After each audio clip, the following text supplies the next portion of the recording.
উত্তরার স্কুল ভবনে বিমান বাহিনীর প্রশিক্ষণ যুদ্ধবিমান বিধ্বস্তের ঘটনায় শোকে স্তব্ধ সারা দেশ। বিধ্বস্ত হওয়ার আগে F-7 বিজিআই বিমানটি কুর্মিটোলা ঘাঁটি থেকে উড্ডয়নের পরপরই যান্ত্রিক ত্রুটির শিকার হয়। পাইলট জনবহুল এলাকা এড়িয়ে নিরাপদ স্থানে নামাতে চাইলেও শেষ পর্যন্ত সেটি আছড়ে পড়ে মাইলস্টোন স্কুলের ভবনে। গত এক দশকে F-7 বিমান ঘিরে এমন দুর্ঘটনা নতুন নয়। এবারের ঘটনা আবারও প্রশ্ন তুলেছে এর নিরাপত্তা ও কার্যক্ষমতা নিয়ে।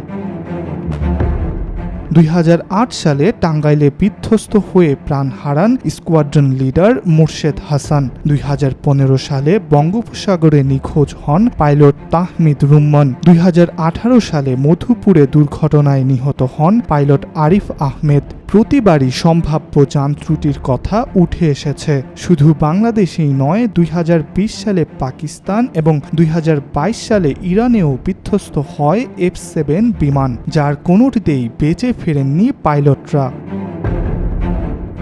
গত মাসে মিয়ানমারেও এক অভিযানে F-7M মডেলের একটি বিমান বিধ্বস্ত হয়েছে। আর সবশেষ উত্তরার মাইলস্টোন ক্যাম্পাসে বিধ্বস্ত হল বাংলাদেশ বিমান বাহিনীর F-7 বিজিআই। চীনের তৈরি F-7 যুদ্ধ বিমানের অন্যতম বড় দুর্বলতা এর সিঙ্গেল টার্বোজেট ইঞ্জিন। মাঝ আকাশে ইঞ্জিন বন্ধ হয়ে গেলে পাইলটের হাতে কার্যত আর কোনো বিকল্প থাকে না। অনেক সময় ইজেকশন সিটও ঠিকমতো কাজ করে না, ফলে প্রশিক্ষণ মিশনই হয়ে ওঠে প্রাণঘাতী। এর আগেও বাংলাদেশ বিমান বাহিনীর বহরে থাকা এই বিমানের একাধিকবার ইঞ্জিন বন্ধ হয়ে যাওয়া, হাইড্রোলিক সিস্টেম ফেল করা কিংবা রাডার সমস্যার কারণে মাঝ আকাশে জটিল পরিস্থিতির সৃষ্টি হয়েছে।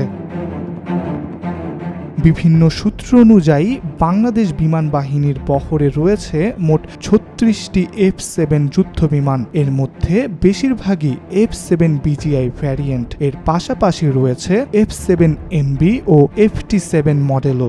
F-7 বিজিআইতে কিছু উন্নত রাডার ও ককপিট ডিসপ্লে থাকলেও এতে নেই আধুনিক যুদ্ধ বিমানের মতো network support, BBR missile capability কিংবা ইলেকট্রনিক ওয়ারফেয়ার সিস্টেম, যার ফলে এটি আধুনিক চতুর্থ প্রজন্মের বিমানের তুলনায় অনেকটাই পিছিয়ে। একসময় উন্নয়নশীল দেশগুলোর কাছে F-7 ছিল তুলনামূলকভাবে কম খরচে আকাশ প্রতিরক্ষার একটি সাশ্রয়ী বিকল্প। রক্ষণাবেক্ষণে সহজ, গতি ও সক্ষমতায়ও সে সময়ের প্রেক্ষাপটে ছিল কার্যকর। কিন্তু সময়ের সঙ্গে বদলেছে প্রযুক্তি ও যুদ্ধের ধরন। আধুনিক হুমকির মুখে এর সীমিত সক্ষমতা এবং একের পর এক দুর্ঘটনা আজ এই বিমানকে করে তুলেছে বড় ঝুঁকির প্রতীক। চীন ও পাকিস্তান ইতিমধ্যে এর ব্যবহার থেকে সরে এসেছে। বাংলাদেশের জন্য হয়তো সময় এসেছে এর ভবিষ্যৎ নিয়ে নতুন করে ভাবার। ইব্রাহিম হোসেন, আজকাল।